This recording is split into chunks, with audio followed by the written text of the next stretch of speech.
existe uma legitimidade para o trabalho escravo continuar sendo possível nesse país, em outros países.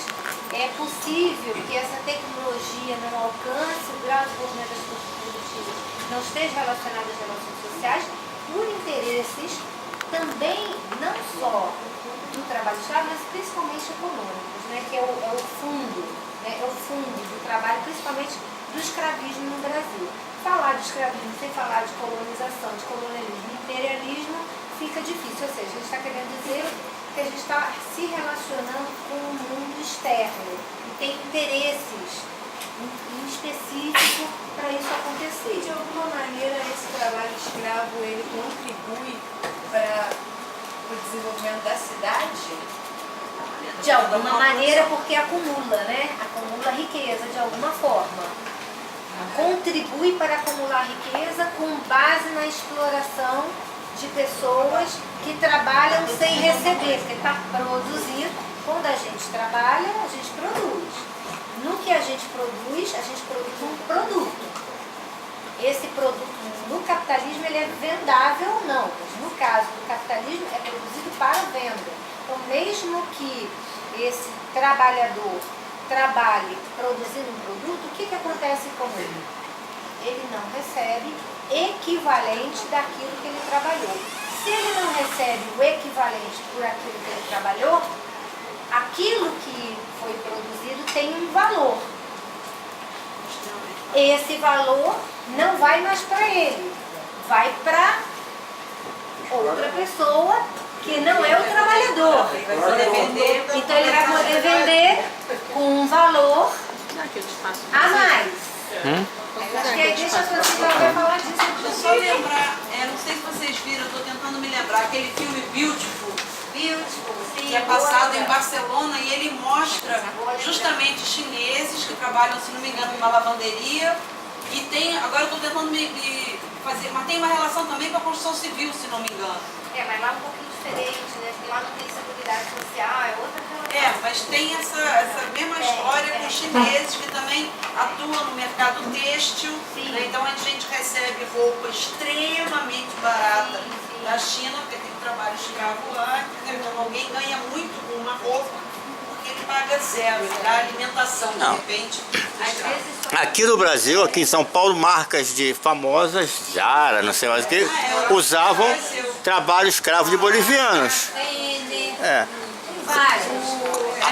Na verdade, a questão fundamental é o lucro é muito maior. Ele não paga imposto. Se você cobrar até R$1.000, ele não vai ter a obrigação de fazer imposto. E tem marcas que cobram tipo R$120, R$1.020, R$1.030. Por quê? Porque a exploração de matéria-prima para a produção de celular é produzida por trabalho escravo. E o que eu ia falar antes é sobre a reforma da trabalhista no campo, que era justamente para garantir o trabalho escravo. E inclusive tem um candidato agora pelo Partido Novo que falou sobre botar tanques de guerra para quem está os donos das fazendas, garantir o direito de donos de fazenda ter que criar. O Bolsonaro falou algo parecido hoje, né? Ele falou hoje? Mas então, eu acho que qual é o seu nome? Camila trouxe a experiência de Rio das Ostras, né? Da situação, né? Desse tipo de trabalho, né? E eu acho que esse elemento é um elemento importante, porque quando a gente está falando da forma de se produzir socialmente, dessas relações sociais de produção que a gente contrai independente da nossa vontade, né? Que são mediadas pelo grau de desenvolvimento das forças produtivas, isso aqui a gente denomina como a estrutura econômica da sociedade. Que isso se relaciona com a forma como os homens historicamente se produzem e como que eles produzem, inclusive, os seus valores, né? Então, a essa estrutura econômica, né, a isso corresponde a forma como os homens se relacionam e a forma como os homens se relacionam em cada época do ano. Em cada momento. Isso foi ótimo. Em cada momento do desenvolvimento da humanidade. Então, por exemplo, quando a gente fala dessas relações sociais de produção, que cada um trouxe elementos, né, que demonstram relações de exploração, de contradição, de interesses diferentes, onde um precisa receber o seu salário para garantir a sua existência e o outro se apropria do que o outro produz, a gente tem nitidamente interesses que são contraditórios, diferentes, muitas das vezes inconciliáveis, porque um precisa garantir a sua existência e o outro quer acumular. Então esse um, a gente poderia chamar de trabalhador, o trabalho, nós trabalhadores que precisamos garantir a nossa existência, daí a gente só tem como garantir a nossa existência vendendo força de trabalho, e o outro que a gente teria como representação do quê? Do capitalismo, nessa sociedade que a gente vive, que precisa se apropriar da riqueza que a gente produz para cada vez acumular mais e mais. Então, nessa estrutura econômica, também tem produção de valor. Porque se a gente pensasse na sociedade do Alto Xingu, essas relações sociais não seriam relações sociais baseadas na acumulação. Eles produzem para cooperação. O que eles produzem, eles repartem. E assim foi no comunismo primitivo. Ao não existir valores, ao não existir uma relação de acumulação, aquilo que era produzido era socialmente repartido. Então, nessa estrutura econômica, também tem produção de valor, de valores. Só uma parte. Isso durou 30 mil anos. Não foi pouco tempo, né? Capitalismo de uns 500. Só para a gente saber que... Se a gente fizesse uma linha do tempo, começando naquela porta, terminando nessa esquadria, a gente teria essas relações de opressão, de acumulação, essa contradição. Se a gente tivesse uma linha do tempo de exploração, começando de lá, terminando aqui, a gente teria isso aqui de capitalismo. O resto foram outras experiências.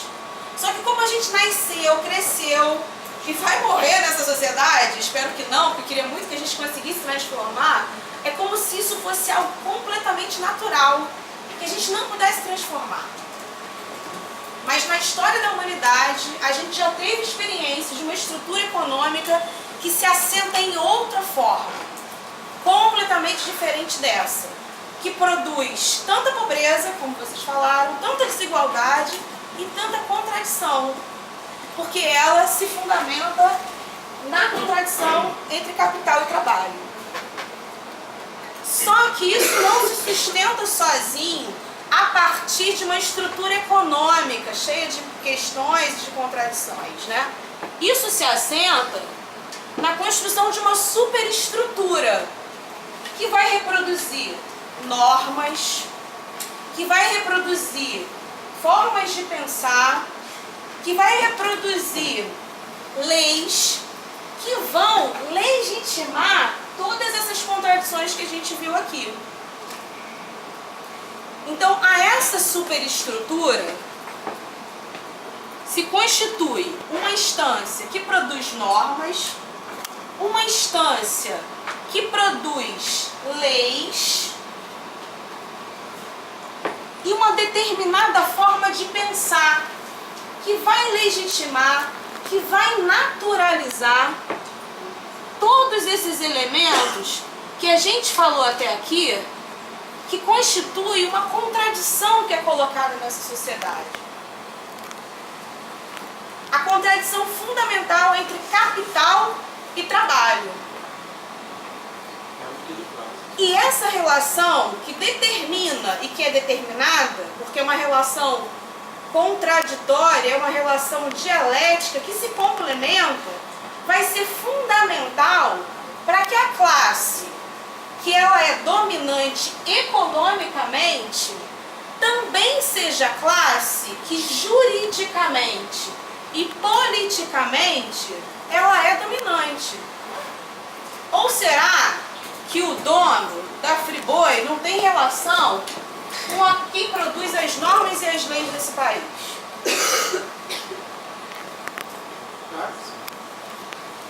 Será que os grandes ruralistas também não têm, que estão lá na bancada do boi, não são também aqueles que fecham economicamente com quem produz os agrotóxicos e com quem produz a liberação de normas e produz legislações para que a gente possa comer mais veneno?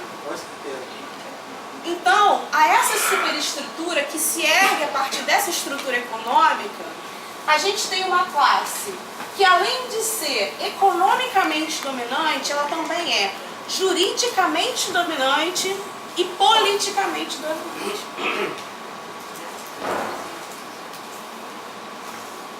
Certo? Bom, a essas duas instâncias, que a gente chama de instância política e instância jurídica, a gente tem aí a constituição desse Estado. De um Estado que aparentemente é um Estado tido como um Estado neutro, que defende interesses de patrão e de trabalhador, mas que é um Estado que representa os interesses de uma classe, que não é a nossa classe. Fica nítido que não é a nossa classe. E para complementar, a essa instância que politicamente dominante e juridicamente também domina, a gente tem uma consciência social, uma forma de pensar, uma forma de perceber a vida que corresponde a essa instância jurídica e a essa instância política. Uma forma de pensar que nos constitui porque essa consciência social, ela se presentifica em diversas instituições que a gente participa. Quais são as principais instituições que a gente participa ao longo da nossa vida? Escola. A escola forma valores. A escola constrói formas de pensar, de se comportar. Disciplinar os nossos corpos, aquilo que a gente pode, o que a gente não pode. O que mais? Quais as instituições que a gente participa? A igreja. Quais mais? Família. Família. Nossa, família tá lá. E quem regulamenta a família? Nasceu quem regulamenta? Tem que ter certidão de nascimento, não é isso? Aí o Estado vai lá, nasceu. Casou. É o Estado, lá carimbando nossa vida. Se você tem certificado pelo Estado. Pelo Estado burguês. É o Estado o tempo todo lá, né? Quais outras instituições a gente tem aí? Para além das instituições que conformam uma forma de pensar, que moldam comportamentos, que ditam regra, quais são os outros espaços que a gente poderia dizer que constroem uma determinada consciência social? Presídio é uma instituição. Qual mais? O que mais? A mídia, gente, olha aí. Como que a mídia dita comportamentos, que patroniza normas de conduta, que legitima coisas que não deveria legitimar. Como que dita, né? Uma das mais importantes instituições pela abrangência e que vai reproduzindo esses elementos que a gente pontuou aqui. Novelas, o que mais?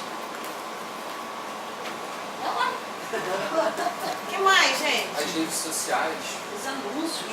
Os anúncios, as redes Comportamentos, sociais. culturas, né? A própria história do agro é pop, que faz a gente acreditar que aquilo tudo ali é verdade. E que o agro é bom, o agro é próprio, é bom e que ele vai contribuir no desenvolvimento do nosso país. Que a Nestlé é legal. Que a Nestlé é legal. Em contrapartida, desvaloriza a educação, né? Eu sou da licenciatura e a gente estava dando em políticas públicas em educação. Um dos maiores canais de desvalorização da educação hoje é a mídia. E que a mídia, por exemplo, quando vai... Às vezes só um exemplo de, tipo, ele chamou um professor da UF, por exemplo, ele vai falar que é um professor. Se ele chamar qualquer pessoa com o mesmo nível de formação, que seja da gringa, ele vai virar e vai falar que é um PhD e não sei o quê. E, por exemplo, a própria história da escola doutrinadora. Que escola que está doutrinando, gente? Quem está dando marxismo na escola? E entre outras coisas que vão fazendo, inclusive, por exemplo, quando fizeram aquela matéria para poder tirar sociologia e filosofia, dizendo que o rendimento dos alunos em matemática diminuiu. Enfim, todas as reformas curriculares, tudo isso vai passando pela mídia. Então é a mídia que vai legitimar os cortes na educação. Por exemplo, eu estava falando da mídia. A mídia o tempo todo com as suas imagens falam da Natura. Nossa, que empresa maravilhosa. As mulheres podem se empoderar, complementar a sua renda e se tornar independentes dos seus maridos. Que lindo! Né? Você pode complementar a renda, você pode se tornar uma pessoa mais autônoma. Mas ninguém diz que quando você... As relações de trabalho dentro da Natura são relações extremamente lucrativas. Por quê? Primeiro, não tem nenhuma relação com o trabalhador. Ficou doente? Problema. Não vai vender. Mas também não tem auxílio doença. Bateu de carro? Problema. Não tem auxílio, não tem direito a nenhum tipo de benefício relacionado a acidentes de trabalho. Fez os seus pedidos, você gastou a sua internet, você gastou a sua sola de sapato para entregar os produtos. Então, o retorno lucrativo sobre essa forma de relação de trabalho, que é quase uma relação inexistente, mas é uma relação, é extremamente lucrativo, mas se vende um papel de que você produz mulheres autônomas, empoderadas, mas ninguém percebe Dependente do marido. do marido, mas dependente de uma relação. Exatamente. E é uma das empresas que mais lucra. Não sei se vocês viram, o Boticário, várias empresas estão adotando a mesma lógica de trabalho da Natura. Né? O Uber, né, o trabalho remoto, aprovado, legitimado na reforma trabalhista. Então, a mídia é uma instituição, digamos assim, que vai forjar uma falsa consciência